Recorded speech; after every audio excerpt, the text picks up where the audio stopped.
Ang mga sundalo ng Russia ay nagsimula na umanong gumalaw at sinabi ng ilang mga sources na nakahanda na ang mga itong umatake sa gitna ng pagtaas ng tensyon sa pagitan ng Moscow at Kiev.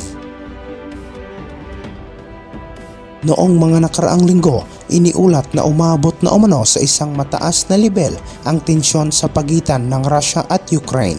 Nagbabala naman si Ukrainian President Volodymyr Zelensky noong nakaraang buwan na ang isang all-out na digmaan ay maaaring maging isang posibilidad. Mula noong 2014, higit sa 14,000 katao na ang napatay dahil sa nangyayaring gulo sa silangang bahagi ng Ukraine.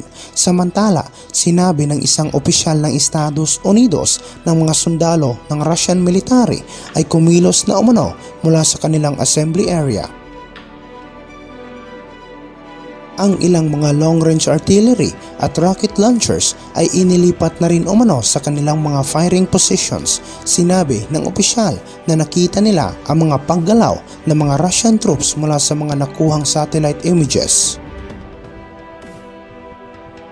Iniulat ito matapos maglabas ng babala si US President Joe Biden at kanyang mga NATO allies ng anumang gagawing pagsalakay ng Russia sa Ukraine ay magdadala ng isang mabilis na tugon na magpapahirap umano kay Putin. Ngunit itinanggi ng Moscow ang pinaplanong pagsalakay kahit na nag-deploy pa ito ng libo-libong mga tropa sa border ng nasabing bansa. Naniniwala naman ang mga opisyal ng Estados Unidos ng Russia ay maglulunsad na isang pagsalakay sa Ukraine ngayong linggo sa kabila ng pagkakaroon ng pag-asa na maaaring magkasundo ang mga bansa sa isang diplomatikong solusyon. Pinalibutan ng mga Russian troops ang Ukraine sa 3 direksyon na may mahigit sa 100,000 mga sundalo na nagtipon sa kanilang border. Ngunit palaging nire-reject ng Moscow ang mga akusasyon na binabalak umano nitong salakayin ang Kiev.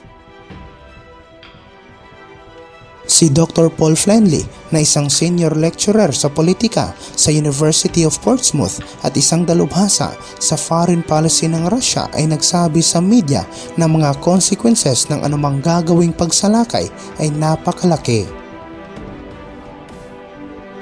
Sa palagay ni Flenley, ng karamihan sa populasyon ng Russia ay hindi handa para sa isang pagsalakay sa Ukraine at ang mga kahihinatnan nito sa psikolohikal, ang mga consequences ay magiging napakalaki.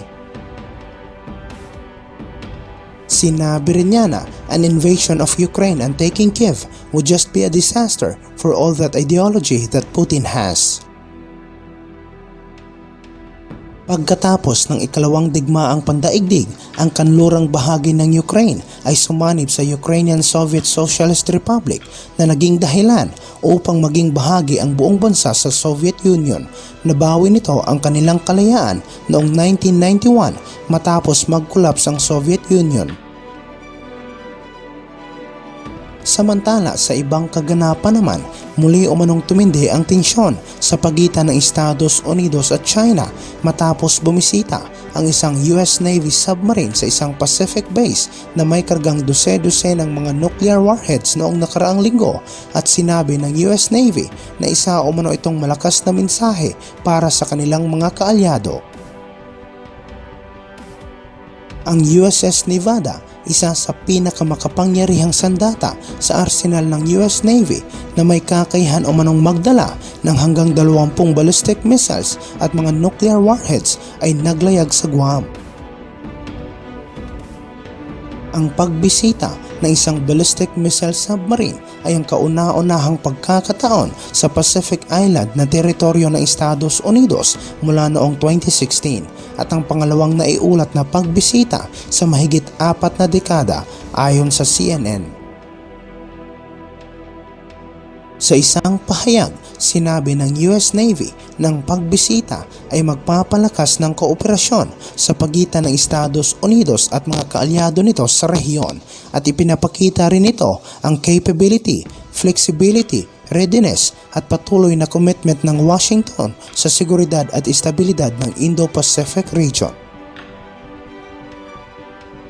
Ginawa ito habang ang ugnayan sa pagitan ng Washington at Beijing ay patuloy na lumalala dahil sa status ng Taiwan na kung saan suportado ng Estados Unidos ang soberanya ng nasabing isla habang ang China naman ay patuloy na iginigiit na bahagi ito ng kanilang teritoryo.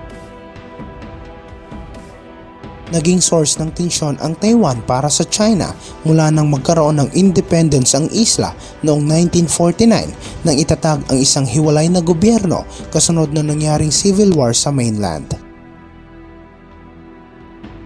Matagal na ring nangako ang Beijing na muling i-reunify ang isla at mainland, ngunit ang Taiwan ay nananatiling isang mahalagang kaalyado para sa mga Western countries. Tumaas naman ang mga pangamba tungkol sa isang digmaan sa rehiyon noong mga nakaraang buwan. Noong Disyembre, ang Estados Unidos at Japan ay nagdraft ng isang emergency military plan upang paghandaan ang isang potensyal na gulo sa pagitan ng China at Taiwan.